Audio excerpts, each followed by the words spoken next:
Welcome to The Explainer. We all love a good action movie fight scene, right? They're spectacular. But what if they weren't designed to look cool at all? What if they were engineered with just one single-minded goal to win? So let's start with that one question, because it reframes, well, everything we think about cinematic combat. I mean, we're used to these long, drawn-out brawls, right? But what if the goal wasn't some thrilling back and forth? What if it was just ending the threat in, say, 3 seconds flat?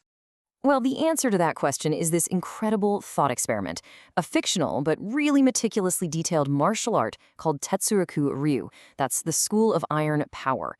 And let's be clear, this is not a sport. It's not for a cage or a ring. They call it combat engineering. It's a pragmatic, brutal system designed for just one thing, making sure you're the one who walks away. All right, Section 1, Action Heroes Re-Engineered. So what happens when we take this brutal system and apply it to some of Hollywood's greatest action legends? Let's re-engineer their styles. The results? Oh, they're pretty dramatic.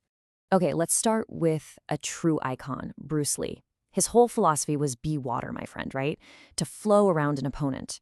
Well, Tetsuryoku-Ryu just flips that on its head. It says, be iron, my friend. So instead of dodging, this version of Bruce would absorb an attack with his super conditioned body, completely shatter the other guy's confidence, and then just end the fight with one single devastating blow. Forget fluidity. This is all about overwhelming force. And what about Jason Bourne? You know his style. It's all frantic, improvised chaos. He's always grabbing a pen, a magazine, whatever's nearby.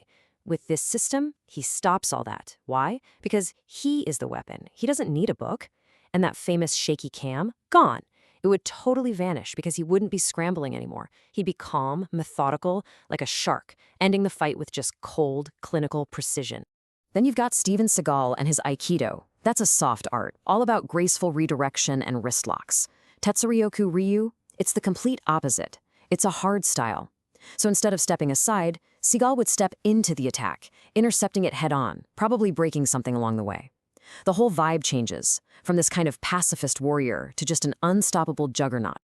Okay, Section 2, the 45-degree cheat code. So how does this whole system actually work? I mean, it sounds kind of like magic, but it's not. It's just physics. The entire art boils down to this one simple, brutal geometric truth. Basically, a cheat code that targets the design flaws of the human body. This quote really gets to the core of it. Think about it. Our bodies are pretty good at taking a hit from the front, or even from the side. We can brace for it. But if you apply that same force at a 45-degree angle, our whole structure just collapses. The system isn't fighting your opponent's muscles, it's fighting their center of gravity by exploiting that one massive weakness. And the whole combat philosophy is just ruthlessly efficient. It's a 3-step process. Step 1 is disrupt. You use that 45-degree angle to just break their balance, their structure. Step 2, dominate. You strike when they're totally off-balanced, both physically and mentally. And then step 3, done. That's it, the threat is over. It's not a brawl, it's an algorithm. And this isn't some ancient mystical art passed down through generations. It's actually described as a modern synthesis, kind of a Frankenstein's monster of lethality. It just cherry-picks the most effective bits from other legendary arts. It takes the iron body conditioning and bone-breaking power from Kyokushin karate, the pure physics of the 45-degree angle from Aikido, and the science of breaking balance, what they call kuzushi from Judo and Sambo. It's a greatest hits album of hurting people. So let's move on to Section 3, Hollywood's brutal makeover. Okay, imagine Hollywood actually adopted this style. It wouldn't just change the fight scenes. No, it would fundamentally alter the entire language of action movies, what we see, and maybe more importantly, what we hear. Just think about it for a second. That frantic, shaky cam that every action movie uses to create chaos? It's gone. Replaced by these wide, stable shots so you can see the cold, geometric precision of it all. And the sound design? Oh man, forget the whoosh of a punch flying through the air. You'd hear the sickening crunch of impact, the thud of a body's structure just collapsing. And this would change everything, not just movies. Imagine video games where those finishing moves aren't special. They're the only moves. Which brings us to Section 4, Cage versus Concrete. Okay, this all sounds devastatingly effective in a movie script, but how would it actually hold up in the real world?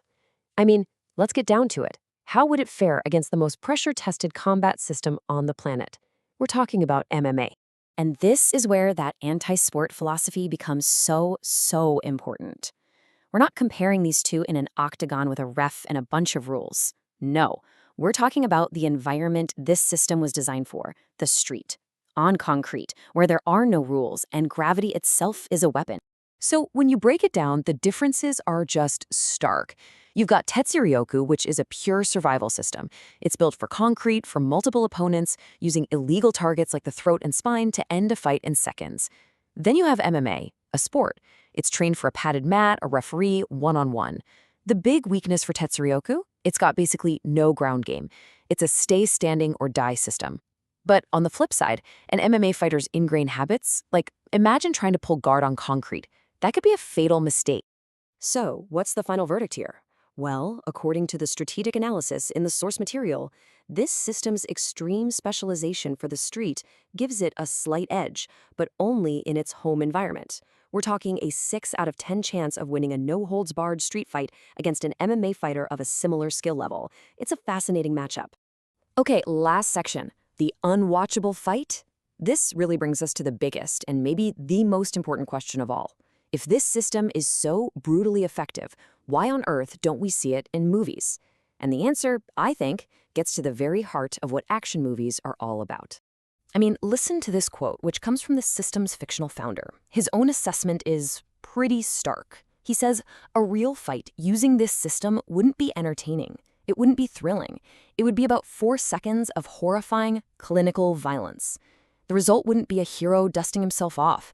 It would be life-altering injuries. It would be, in a single word, completely unwatchable.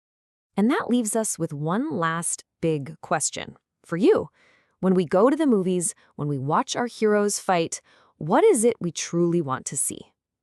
Do we want the brutal, efficient truth, or do we want the artistry of a beautiful, violent dance?